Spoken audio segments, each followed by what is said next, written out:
Hello दोस्तों, Jansatta newspaper में एक न्यूज आई है डिजिटल अरेस्ट को लेकर के। इसे हम बहुत ही शॉर्ट में समझ लेंगे।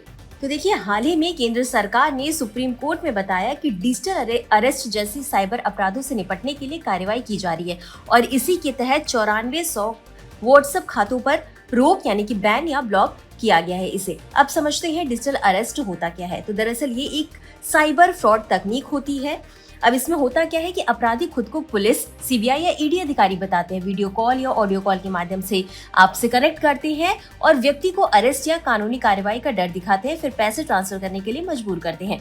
यानी कि यह साइकोलॉजिकल मैनिपुलेशन और साइबर फ्रॉड का एक मिश्रण मान सकते हैं इसे। अब इसमें 9400 व्हाट्सएप अकाउंट ब्लॉक किए गए, यानी कि ये कार्रवाई जो है वो दूरसंचार विभाग, आरबीआई, तकनीकी कंपनियां, जांच एजेंसियों के सहयोग से की गई। सुप्रीम कोर्ट में यह मामला जनहित याचिका यानी कि PIL के माध्यम से उठा। जनवरी 2026 में डिजिटल अरेस्ट मामलों की जांच के लिए विशेष जांच यानी कि स्पेशल प्रोब शुरू की गई। अब सरकार जो है वो कॉलर नेम डिस्प्ले सिस्टम यानी कि ट्रू कॉलर जैसा और संदिग्ध कॉल चेतावनी यानी कि वार्निंग अलर्ट्स लाने पर विचार कर रही है। अब समस्या की एक बार प्रकृति को समझते हैं कि आखिर ये क्यों खतरनाक है। तो ये केवल आर्थिक अपराध नहीं है, इसमें मानसिक दबाव, डर, तत्काल निर्णय लेने की मजबूरी शामिल होते हैं। अब इसका टारगेट कौन होता है? आम नागरिक, बुजुर्ग और डिजिटल अवेयरनेस कम वाले लोग। कारण समझ लेते हैं तो डिजिटल साक्षरता की लोगों में कमी है। लोग असली और नकली कॉल में अंतर नहीं कर पाते हैं। अपराधियों को पर्सनल डेटा आसानी से मिल जाता है।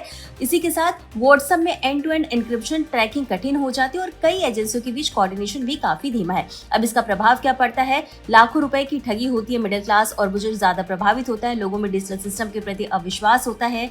सरकार की साइबर सुरक्षा क्षमता पर सवाल उठता है और साथ ही साथ इसमें सुप्रीम कोर्ट को भी दखल देना पड़ा। अब ये घटना दिखाती है कि भारत तेजी से डिजिटल अर्थव्यवस्था बन रहा है, लेकिन साइबर सिक्योरिटी इकोसिस्टम उतना मजबूत नहीं है। अब ये एक टेक्नोलॉजी वर्सेस गवर्नेंस गैप का उदाहरण भी दिखाता है। अब इसी के साथ आगे का रास्ता क्या होना चाहिए? तो डिजिटल साक्षरता अभियान चलाए जाने चाहिए, जिसमें स्कूल स्तर से ही अवेयरनेस यानी जागरूकता बढ़ाई जानी चाहिए। तेज कार्रवाई और सख्त सजा होनी चाहिए इस परिप्रेक्ष्य में। साथ ही साथ AI बेस्ड फ्रॉड डिटेक्शन और रियल टाइम अलर्ट्स जैसे समाधान लाने चाहिए और व्हाट्सएप, टेलीग्राम आदि को प्रोएक्टिव मॉनिटरिंग करनी चाहिए और मजबूत डेटा प्रोटेक्शन लॉ का क्रियान्वयन किया जाना चाहिए। और इसी के साथ ये पूरा topic GS paper 3 cyber security से जुड़ा हुआ है और साथ ही साथ GS पेपर 2 पॉलिटी से भी जुड़ा हुआ है। तो आज के लिए बस इतना ही। धन्यवाद।